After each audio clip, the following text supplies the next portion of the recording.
अरुण जी, जो आपने बात कही कि ईडी की वजह से पार्टी टूट रही है कई, आपने अभी हाल फिलहाल में आरोप लगाया था कि आपकी पार्टी के विधायकों को भी तोड़ने की कोशिश की गई और 25 करोड़ रुपए ऑफर दिए गए। वो मामला थोड़ा आप बताएं।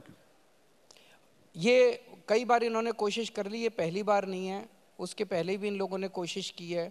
ये ऑपरेशन लोटस 2016-17 से चल रहा है इनका। ये कई बार इन्होंने हमारे एमएलएज को खरीदने की कोशिश की, हमारी पार्टी को ये तोड़ नहीं पा रहे हैं आज तक। इन हमारे एमएलएज, आपको याद होगा जब सबसे पहले हमारी सरकार बनी थी 28 एमएलए थे हमारे, 36 चाहिए थे, 8 की कमी थी, और इनके 32 थे, इनके बीजेपी के 32 थे, इनको केवल 4 एमएलए तोड़ने थे। ये 28 में से हमारे 4 एमएलए भी नहीं तोड़ पाए। इन्होंने बहुत कोशिश की उन दिनों में। तो ये कई बार कोशिश कर चुके हमारी पार्टी तोड़ने की, हमारे एमएलए तोड़ने की, लेकिन हमारे लोग मजबूत हैं, हमारे साथ खड़े हो। हमने कोई गलत काम नहीं किया।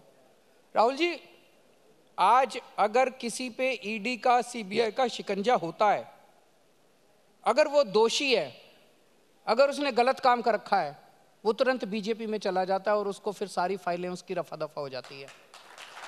अगर कोई दोषी नहीं है मनीष सिसोदिया की तरह, तो उसको 10 बार कोशिश की जाती है बीजेपी ज्वाइन कराने के लिए, वो अड़ा रहता है। उसे पता है आज नहीं तो कल मैं बाहर तो आ ही जाऊंगा। तो आज ईमानदार की परिभाषा ये नहीं है कि आपको ईडी ने गिरफ्तार किया। आज ईमानदार की परिभाषा है, ईडी के एक्शन के बाद अगर आप बीजेपी में चले गए तो आप बेईमान हो, और अगर ईडी के एक्शन के बाद भी आप डटे रहे और जेल चले गए, आप ईमानदार हो। इसका मतलब आपने कोई गलत काम नहीं किया। अरविंद जी, मुझे याद आ रहा है जब आपकी सरकार बनी थी तब आपका एक ऐड बहुत चला था उस समय, और उसमें आपने कहा था कि अब कोई अगर रिश्वत देने आए तो उसका स्टिंग कर लेना और हमें भेज देना और हम कार्रवाई करेंगे। ये आपके विधायक उनका स्टिंग क्यों नहीं कर लेते जो आपको ऑफर कर रहे हैं? स्टिंग पहले किए भी हमारे, 1 या 2 स्टिंग हमने जारी भी किए थे। लेकिन राहुल जी, सारा दिन अब आप आए हमारे पास, आप मेरे दोस्त हो, और आप उन लोगों का मैसेज लेके आए। मान लीजिए अब मैं अपने फोन पे आपकी रिकॉर्डिंग थोड़ी करूंगा यार। आप मेरे पास मान लीजिए मैसेज लेके आए, आपने कहा अरविंद जी वो लोग आपसे बात करना चाहते हैं, वो कह रहे हैं कि मनीष को भी छोड़ देंगे, सतिंदर को भी छोड़ देंगे, संजय सिंह को भी छोड़ देंगे, आप ये इंडिया गठबंधन मत करो। अब मैं यार आपकी थोड़ी वो करूंगा, आप मेरी और आपकी तो दोस्ती है ना। तो मैं अब आपकी आवाज रिकॉर्ड करूंगा और फिर जनता को दिखाऊंगा, तो रिश्ते खराब होते हैं। इसी तरह से करते हैं ये लोग, इसी तरह से करते हैं। मैं कितनी कहानियां सुनाऊंगा आपको। अच्छा, आपने मेरा नाम लिया तो कोई एक नाम आप नहीं करते।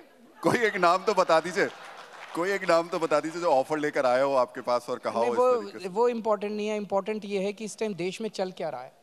इंडिविजुअल्स इम्पोर्टेंट नहीं है। जो कुछ इस देश के अंदर इस वक्त घटित हो रहा है वो अच्छी चीज नहीं है देश के लिए, इससे तरक्की नहीं होती। आज जिस तरह से भाई चुनाव हुए, चुनाव में हमारी आपकी लड़ाई है, हम चुनाव लड़े, आप चुनाव लड़े, आप जीत गए आप सरकार चलाओ, वो जीत गए वो सरकार चलाओ। जो जीत गया वो सरकार चलाए 5 साल, जनता को पसंद आएगी उनको दोबारा वोट दे देंगे, जनता को नहीं पसंद आएगी उनको वोट दे के निकाल देंगे। अब दिल्ली के अंदर में सरकार ही नहीं चलाने देते, हर चीज में टांग अड़ाते हैं, हर चीज में टांग अड़ाते हैं। पिछले साल इन्होंने एलजी के जरिए दिल्ली के सरकारी अस्पतालों की दवाइयां बंद करा दी, अच्छी चीज है। 2 महीने तक दिल्ली के मोहल्ला क्लिनिक में दवाइयां बंद करा दी, टेस्ट बंद करा दिए। कई मोहल्ला क्लिनिक हमारे रेंट पे चल रहे हैं, किराए पे, उनका रेंट बंद करा दिया, पेमेंट बंद करा दिया, बिजली का पेमेंट लड़ के इनसे मैंने सारा दोबारा ठीक कराया। ये तो अच्छी चीज नहीं है भाई। हम जीत गए, हमें काम करने दो। अब अगली साल चुनाव है दिल्ली का, फिर लड़ लेंगे चुनाव। तुम अपना अच्छा काम करो, तुम्हारे पास केंद्र सरकार इतनी बड़ी सरकार है, तुम दिल्ली में इतने अच्छे काम करके दिखाओ ना, लोग कहें भाई इनको वोट दो। वो खुद भी काम नहीं करते, हमें भी काम नहीं करने देते। ये गलत बात है, इससे देश की तरक्की नहीं होती।